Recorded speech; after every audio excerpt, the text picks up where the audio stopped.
जय हिंद दोस्तों। आज हमारा topic disabled, disability, inability, handicapped, visually disabled, visually impaired को अच्छे से समझकर उनकी अपनी अपनी जगह को देखना है। चैलेंज लगभग डिसेबल के जैसा ही है। सबसे पहले डिसेबल्ड को देखें। डिसेबल्ड को विकलांग या अयोग्य की तरह कंसिडर किया जाता है। इसमें जब कोई अपने बॉडी पार्ट्स को यूज़ नहीं कर सकती किसी कंडीशन, किसी बीमारी या किसी चोट के कारण। इसकी definition: unable to use a part of your body completely और easily because of a physical condition, an illness, an injury, etcetera. Unable to learn easily. For example, physically disabled, mentally disabled. Next, a new home for severely disabled people. Disable adjective है तो ये noun के बारे में knowledge देगा। Severally disabled people, disabled यहाँ पे adjective है, पीपल यहाँ पर नाउन है। तो कैसे पीपल है? डिसेबल्ड है, तो ये नॉलेज दे दी नाउन की एडजेक्टिव ने। नेक्स्ट एग्जाम्पल है, he was born disabled. Next, the museum has special facilities for disabled people. ये क्वेश्चन है, does the theatre have disabled access? मतलब क्वेश्चन में पूछा है क्या थिएटर में डिसेबल्ड लोगों के लिए एक्सेस है?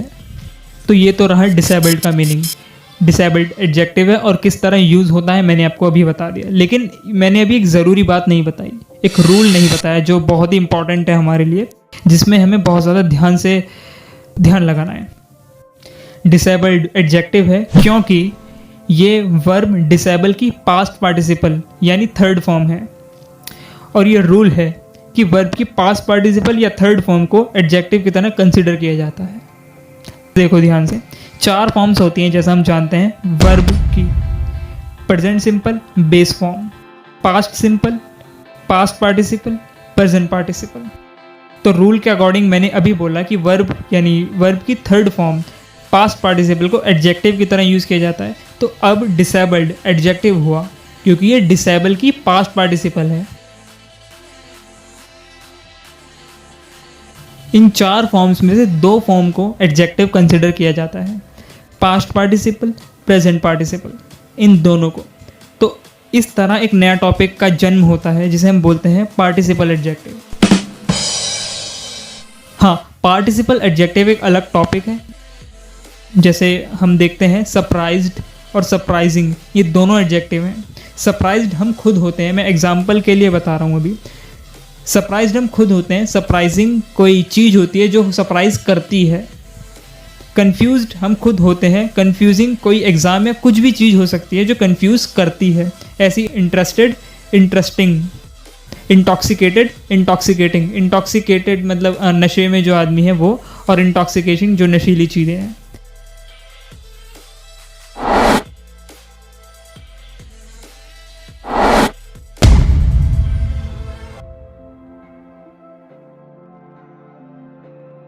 तो फिलहाल हम अपने टॉपिक पे स्टिक हो जाते हैं।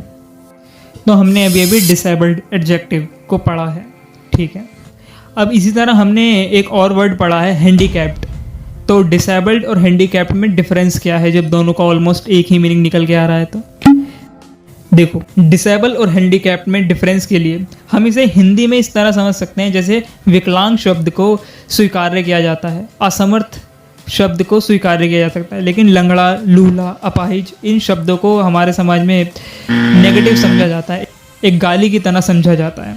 डिसेबल्ड जो है ये मोस्ट जनरली एक्सेप्टेड टर्म है, ये फॉर्मल की सेंस भी देती है, मतलब इस टर्म को ज़्यादातर यूज़ किया जाता है। हैंडीकैप्ड है, ये ऑफेंसिव वर्ड है, ओल्ड फैशन्ड है और इसे जनरली यूज़ नहीं किया जाता है, ये नेगेटिव मीनिंग देता है। अच्छा, मैंने अभी ये कुछ टर्म बोली, फॉर्मल, ऑफेंसिव, ओल्ड फैशन, ये रजिस्टर लेबल हैं। अभी रजिस्टर लेबल क्या होते हैं? रजिस्टर लेबल वो लेबल्स होते हैं जो किसी भी वर्ड को ये लेबल कर दिए जाते हैं, इनको एक लेबल दे दिया जाता है। ये लेबल उस वर्ड के एटीट्यूड को बताते हैं, उस वर्ड की फीलिंग्स को बताते हैं कि ये वर्ड किस तरीके की फीलिंग दिखाता है, इस वर्ड का एटीट्यूड क्या है। अगर आपको पता है तो ठीक है, मैंने इसके ऊपर एक पूरा कंप्लीट वीडियो बनाया हुआ है, आप चाहो तो इसे देख सकते हो। अपने टॉपिक पे वापस आ जाते हैं हम। तो डिसेबल्ड, हैंडीकैप्ड, ये दोनों वर्ड हमारे समझ में आ गए। और अब चैलेंज, ये भी डिसेबल की तरह यूज होता है और ये एडजेक्टिव है। एडवर्ब के बाद यूज होता है, हमेशा ध्यान रखना, जैसे फिजिकली या मेंटली चैलेंज्ड।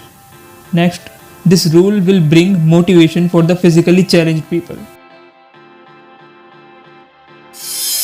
अब नेक्स्ट हमारा जो वर्ड है डिसेबिलिटी, ये है नाउन। इसका डायरेक्ट मीनिंग देखो, विकलांगता, असमर्थता या निरोग्यता।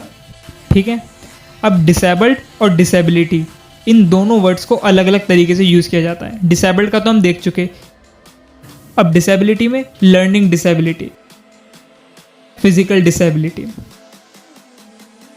लर्निंग डिसेबिलिटी न्यूरोलॉजिकल डिसऑर्डर होता है। न्यूरोलॉजिकल मतलब ब्रेन से रिलेटेड है, और डिसऑर्डर मतलब जब हमारा माइंड ऑर्डर में काम नहीं करता तब वो डिसऑर्डर, गड़बड़ी, विकार, रोग दिखाता है। तो न्यूरोलॉजिकल डिसऑर्डर जब हमारा ब्रेन वीक या वियर्ड हो जाता है। लर्निंग डिसेबिलिटीज के एग्जाम्पल देखते हैं। इसके केवल 2 ही एग्जाम्पल्स को समझेंगे। पहला, डिसलेक्सिया। डिसलेक्सिया ये वही डिसेबिलिटी है जो तारे ज़मीं पर मूवी में ईशान को होती है, जिस मूवी में आमिर खान टीचर बन के आते हैं और उस बच्चे को इम्प्रूव करते हैं। ये ज़्यादातर बच्चों में पाई जाती है। इस डिसेबिलिटी में reading problem, mispronunciation, speech delay, difficulty thinking या स्पीच इम्पेयरमेंट जैसी चीज़ें होती हैं। मिसप्रोनाउंसिएशन में वर्ड्स को ठीक से प्रोनाउंस नहीं किया जाता, गलत उच्चारण होता है। स्पीच डिले में बोलने में डिले होता है, धीरे बोला जाता है या बोलने में देरी होती है। स्पीच इम्पेयरमेंट को आगे अभी हम समझेंगे। नेक्स्ट हमारा एग्जाम्पल है ADHD, attention deficit hyper activity disorder. इस डिसऑर्डर या डिसेबिलिटी में ध्यान लगाने में बहुत प्रॉब्लम होती है। ये भी बच्चों में होती है, लेकिन ये एडल्ट में भी पाई जाती है कि इसमें अटेंशन नहीं लगा पाते और इसमें भी काफ़ी रेस्टलेसनेस, बेचैनी बनी रहती है। खैर, ये हम यहीं तक रखेंगे।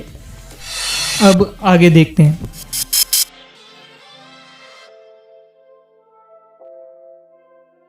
आगे बढ़ते हैं। अब अगर किसी के सुनने की, बोलने की, देखने की एबिलिटी बिगड़ गई हो, क्षतिग्रस्त हो गई हो, पर पूरी तरह खत्म ना हुई हो, ध्यान रखना, तब वहाँ पर इम्पेयर्ड वर्ड का यूज़ किया जाता है।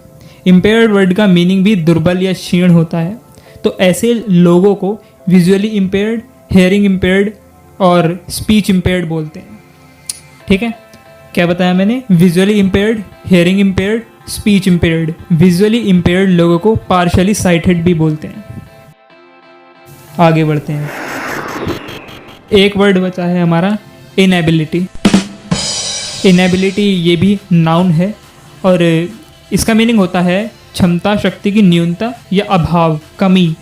ठीक है, इसकी डेफिनेशन देख लेते हैं। लैक ऑफ एबिलिटी, पावर और स्किल, और the fact of not being able to do something. The fact of not being able to do something, इसका यूज़ होता है इनएबिलिटी टू डू समथिंग।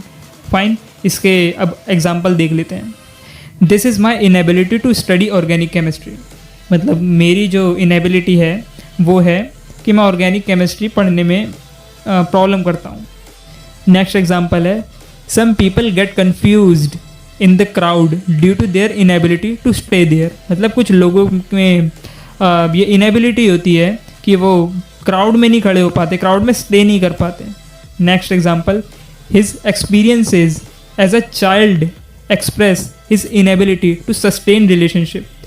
जो उसके एक्सपीरियंसेस होंगे वो ये दिखाते हैं कि जो उसकी इनएबिलिटी है वो रिलेशनशिप बनाने में है, वो रिलेशनशिप सस्टेन नहीं कर पाता अपने एक्सपीरियंस के बिहाफ पर। Next example, she has an inability to control her rage. Rage means गुस्सा, रोष, प्रकोप या क्रोध। तो ये तो रहा हमारा आज का वीडियो। अगर नहीं समझ आया तो कोई बड़ी बात नहीं है, इसे दोबारा देख लो और आ जाता है। इतना तो कुछ हार्ड है भी नहीं है, सब धीरे धीरे सब आ जाता है। अच्छा, एक बात और, मैंने एक वीडियो बनाया था जिसमें बहुत ज़्यादा कन्फ्यूज़न रहती है। उस वीडियो में मैंने डिसेबल, अनेबल, इनेबल को समझाया है, मतलब इनकी अपनी अपनी जगह को समझा गया है इस वीडियो के अंदर। अगर आपको कुछ ना समझ में आया हो तो आप नीचे कमेंट बॉक्स में मुझे ज़रूर बताना, ठीक है। कमेंट बॉक्स में ज़रूर बता देना मुझे और आगे क्या करना है, क्या समझाना है और क्या मैंने अब गलती की है जिसे मुझे सुधारना है। ठीक है, तो फिर मिलते हैं किसी और वीडियो में। जय हिंद, जय भारत।